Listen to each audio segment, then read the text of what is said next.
Et bonsoir, le pouvoir au peuple. Voilà, un petit coucou donc à ceux qui font les gilets jaunes, qui continuent le blocage. Les gars, c'est bien, continuez.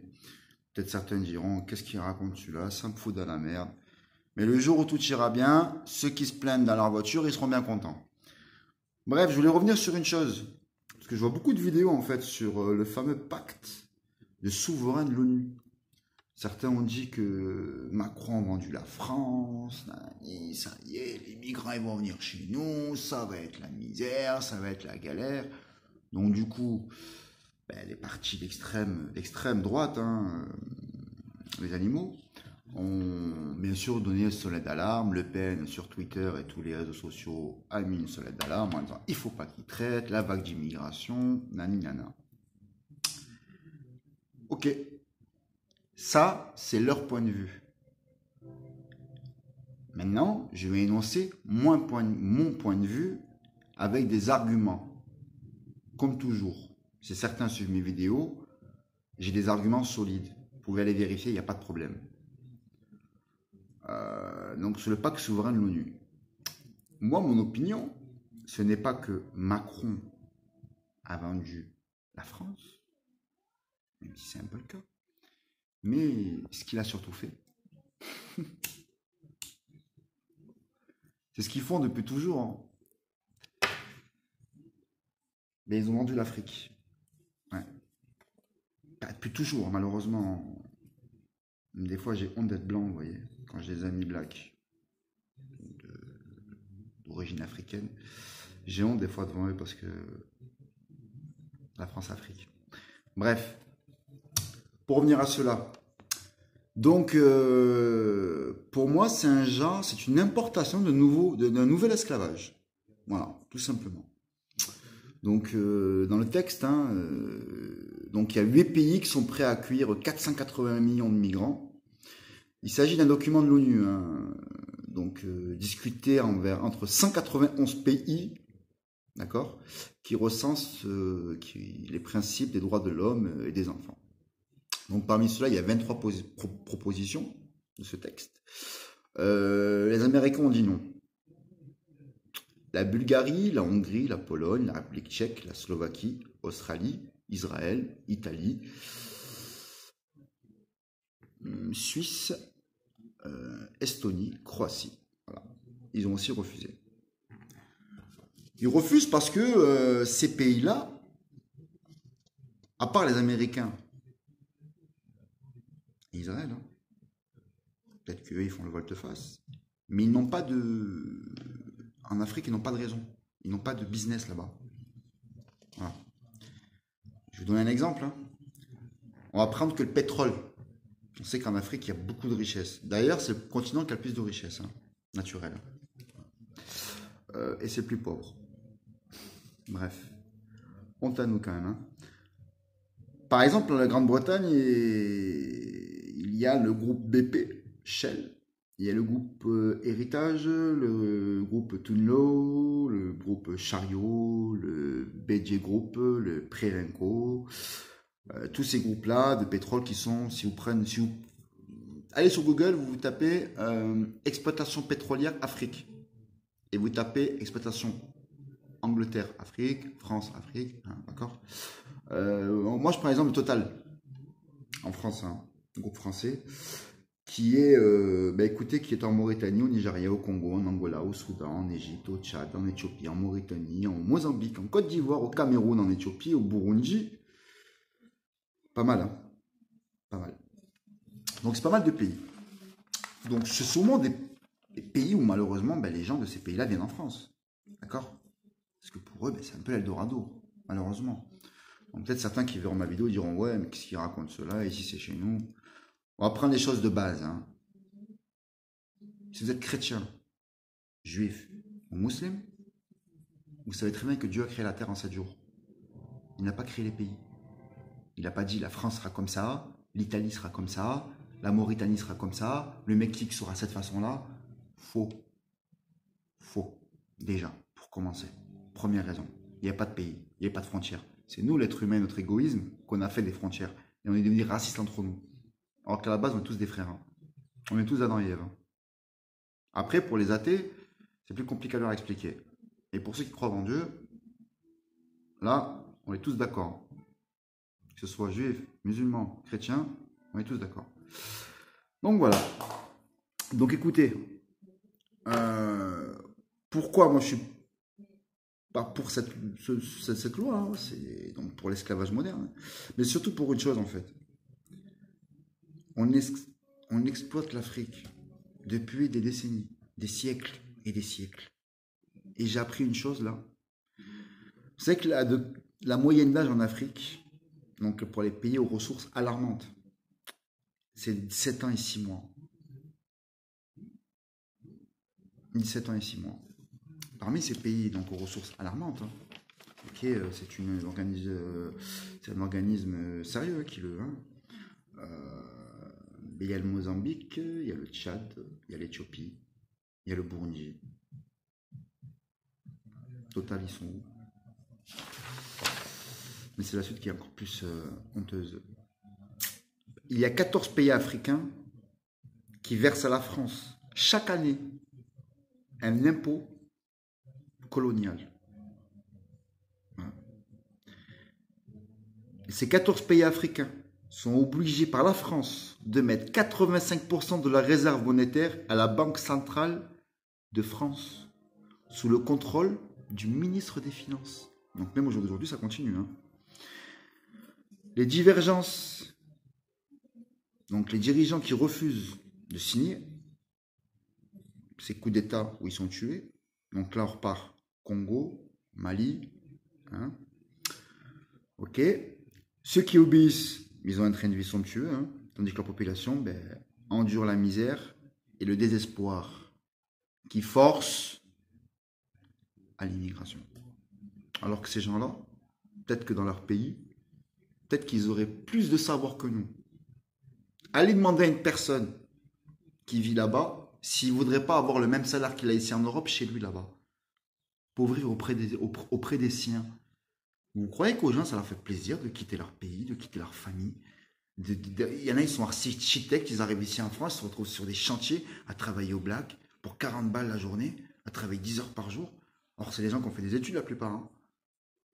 C'est pas la couleur qui fait la richesse, c'est pas la couleur qui fait le savoir, c'est pas la couleur qui fait l'intelligence. C'est l'être humain qui fait lui-même. Peu importe les couleurs. Mais là, que la France force 14 pays africains à verser plus de 80% de leur réserve monétaire, ça choque personne. Bon, on va continuer. Donc, voilà. Donc, chaque banque centrale du CFA est obligée de garder au moins 65% de ses réserves de change dans un compte d'opération tenu par le Trésor public, ainsi qu'un autre de 20% pour couvrir les passifs financiers. Il y a de l'argent, hein, mais c'est à tout pour la France. Je dis, ça va péter. En bref, 80% des réserves de change de ces pays africains sont déposées dans les comptes d'opération contrôlés par le Trésor public français. Donc la banque CFA, elles sont africaines, hein, mais elles n'ont aucune politique monétaire propre. C'est-à-dire qu'ils n'ont aucun pouvoir politique sur l'argent de leur pays. Parce que la France leur fait payer un impôt colonial. Non mais allô quoi? Allô? Je continue, hein. C'est pas fini, c'est que le début. Le plus malheureux, il arrive maintenant. Quelle honte qu'on soit blanc et qu'on soit français, je vous le dis moi des fois. Donc les pays eux-mêmes ne savent même pas, hein, ne sont même pas informés à la hauteur de combien les réserves de change détenues par le Trésor français. C'est-à-dire qu'ils ne peuvent même pas savoir. C'est la France qui leur dicte leur façon de diriger leur pays. C'est comme si demain, j'ai pas de banque, je donne mes sous tous les mois. Et puis un jour, je te dis, écoute, tu peux me passer 700 s'il te plaît, ou 500 Ah ben non, il te reste plus que 200. Comment? Je te donne 1000 euros. Ah mais c'est comme ça. Voilà. Je te prends 800, mais c'est comme ça. Toi, tu crèves la dalle. Automatiquement. Si je vois que la personne elle me fait ça, j'irai voir une autre banque. Eh ben les gens, c'est pays. C'est pareil. Sauf que ce n'est pas des banques, c'est des pays. Et les gens, ils forcent l'immigration. Donc moi, je dis que ce pacte-là, et c'est pas fini, on va finir. Hein. Donc, pour moi, c'est beaucoup de mots ronflants pour peu de réalités crédibles. Voilà. Parce qu'au final, c'est l'Afrique qui aide la France. Et je vous conseille de lire un livre qui s'appelle The Looking Machine. Ça s'appelle La machine à piller. Il date de avril 2015. The Looking Machine. Il a été écrit par Tom Burgess, qui est enquêteur au Financial Times. Pendant 20 ans, il a vécu en Afrique. Et ce qui l'a frappé, c'est que le fait que les gens soient dans la misère, ben, que ce n'était pas un accident, ni une bizarrerie de l'économie, mais que c'était un système de pillage organisé. Carrément. Vous imaginez quand même. Il a vécu 20 ans là-bas, le mec. Hein. Donc, il prend pour exemple la Royal Dutch Shell, ainsi que la KBR, KBR, qui sont des entreprises. Hein.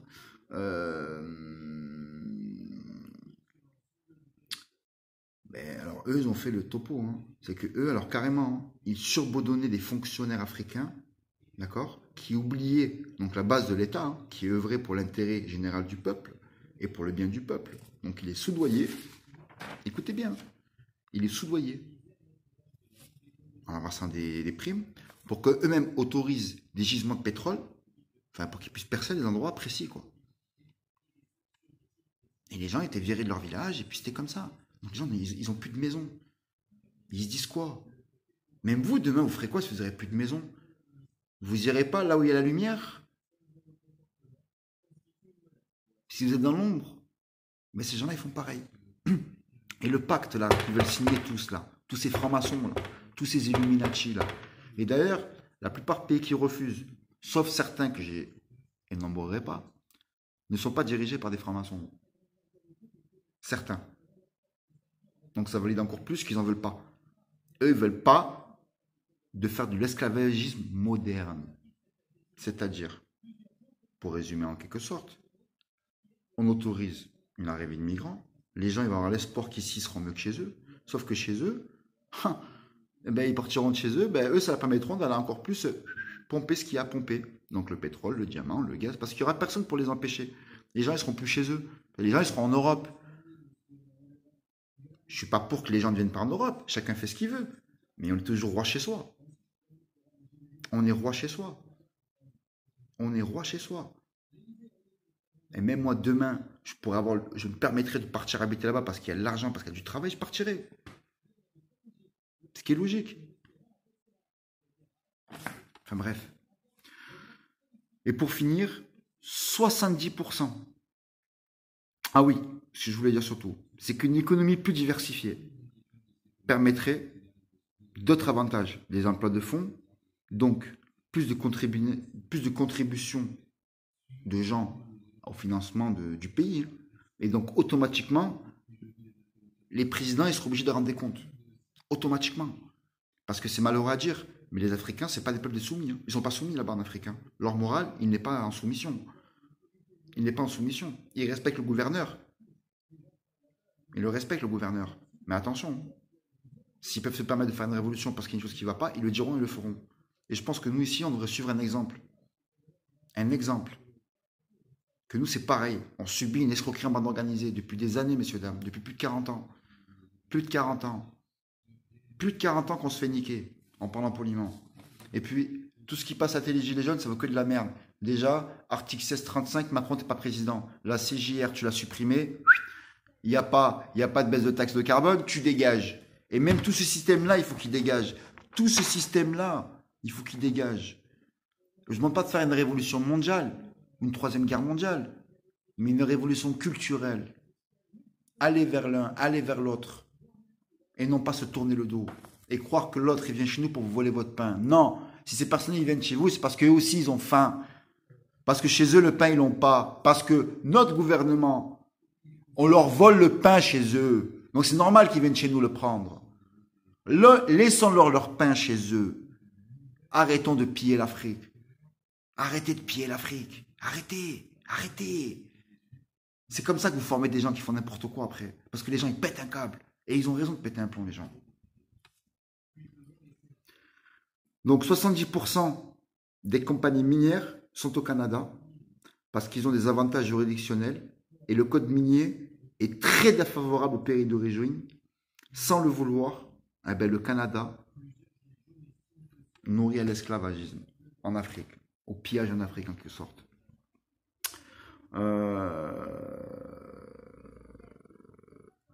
L'image hein, d'une Afrique pauvre et mourante, hein, ben, pour moi, hein, c'est que à cause de la chaîne occidentale hein, qui dit on va faire des ONG, on va aider l'Afrique, formatant une image qui est instrumentalisée, parce que l'Afrique n'a pas besoin de la protection de l'Occident.